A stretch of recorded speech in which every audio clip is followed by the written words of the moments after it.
नमस्कार दोस्तों, आज के हमारे इस वीडियो में नाग पंचमी की एक कहानी लेकर आए हैं। एक समय की बात है, किसी गांव में एक किसान रहता था। एक दिन वो अपने खेतों में खुदाई कर रहा था। खेत के कोने की ओर खुदाई करते वक्त उसने देखा कि वहाँ चींटियों का एक टीला है।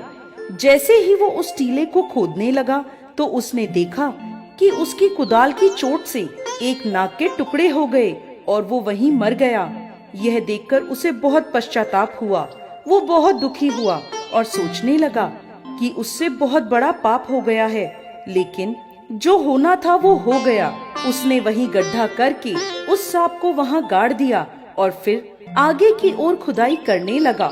थोड़ी ही देर में उसे नाग का एक छोटा सा बच्चा मिला, जिसे देखकर वो समझ गया कि ये इसी नाग का बच्चा है।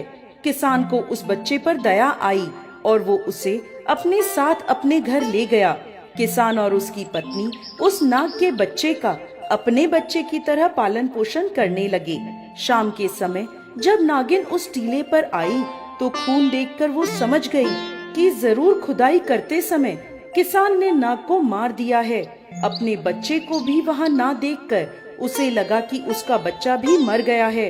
वो बहुत दुखी हुई और उसने निश्चय किया कि किसान ने मेरे बच्चे और मेरे पति को मारा है। अब मैं इसको इसके परिवार के साथ मार डालूंगी। अगले दिन जब किसान खेत पर आया तो नागिन छुप कर बैठी किसान पर नजर रखने लगी। जब किसान वापस अपने घर की ओर गया तो नागिन भी उसके पीछे पीछे चल दी। किसान के घर पहुंचने पर वो किसान के घर के अंदर जाने का रास्ता खोजने लगी। थोड़ी ही देर में नागिन भी एक खिड़की से घर के अंदर प्रवेश कर गई। वहाँ उसने देखा कि किसान का छोटा सा बच्चा पालने में झूल रहा है। मौका पाकर नागिन ने पालने में झूल रहे किसान के बच्चे को डस लिया और वहाँ से जाने लगी। नागिन को जाता हुआ किसान ने देख लिया और वो समझ गया कि ये वही नागिन है जिसके पति की मेरे हाथों मृत्यु हुई है। किसान और उसकी पत्नी दौड़े दौड़े अंदर कमरे में अपने बच्चे के पास गए तो देखते हैं कि बच्चा मृत पड़ा था। उसका सारा शरीर नीला हो गया था। वो दोनों विलाप करने लगे और सोचने लगे कि ये हमारे पाप कर्मों का दंड है। किसान ने सोचा कि नागिन ने अपना बदला पूरा कर लिया है, लेकिन उधर नागिन सोच रही थी कि इस बार किसान को डस के अपना बदला पूरा करूंगी।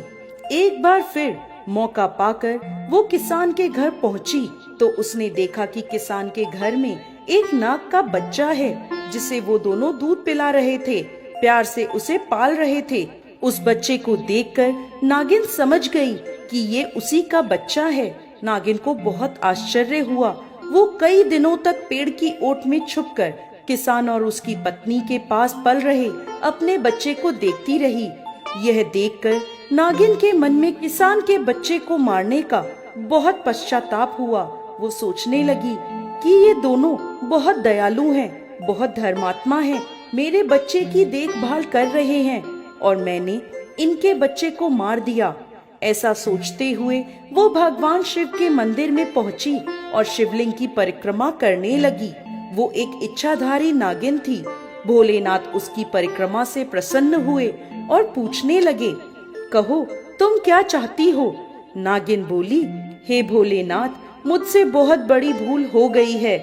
मैंने किसान के बच्चे को डस लिया और उसकी मृत्यु हो गई, जबकि किसान और उसकी पत्नी मेरे बच्चे का प्रेम पूर्वक भरण पोषण कर रहे हैं। मैं चाहती हूँ कि किसान को पुत्र प्राप्ति हो। नागिन की यह इच्छा भोलेनाथ ने स्वीकार कर ली। कुछ समय बाद एक दिन बहुत जोरों की वर्षा हो रही थी। तभी रात्रि में एक व्यक्ति किसान के घर का दरवाजा जोर जोर से बजाने लगा। किसान ने दरवाजा खोला तो वह व्यक्ति बोला, भैया, ये मेरा पुत्र है, इसे अपने पास छुपा लो। मेरे पीछे कुछ डाकू पड़े हैं, उन्होंने मेरा सारा धन लूट लिया। अब वो हम दोनों को मार देंगे। यदि मैं वापस न लौटूं तो मेरे पुत्र का लालन पालन अपने पुत्र की तरह ही करना। ऐसा कहकर वो व्यक्ति अपने छोटे से बच्चे को किसान को देकर वहाँ से चला गया। किसान के कुछ समझ नहीं आया, लेकिन किसान और उसकी पत्नी उस बच्चे का लालन पालन अपने पुत्र की तरह करने लगे। वो नागिन किसान के घर के बाहर ही पेड़ के नीचे बिल बनाकर रहती थी। किसान और उसकी पत्नी के पास उस बच्चे को देखकर नागिन बहुत खुश हुई। एक दिन उस नागिन ने एक औरत का रूप धारण किया और किसान के पास जाकर बोली, हे भले मानुष, ये नागमणि है, इसे अपने पास रख लो। जिस नाग के बच्चे का तुम पालन पोषण कर रहे हो, ये उसके पिता की निशानी है।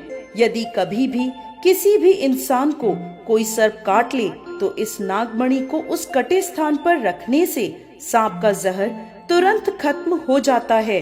इस नागमणि को संभाल कर रखना। इतना कहते ही वह औरत नागिन बन गई और वहां से चली गई। किसान और उसकी पत्नी ये समझ गए कि यह वही नागिन है जिसके बच्चे को हम पाल रहे हैं। कुछ समय में नागिन का बच्चा बड़ा हो गया और वो भी एक इच्छाधारी नाग बना और अब वो अपनी रक्षा स्वयं कर सकता था। इसलिए भोलेनाथ की आराधना करने वो जंगल की ओर चला गया।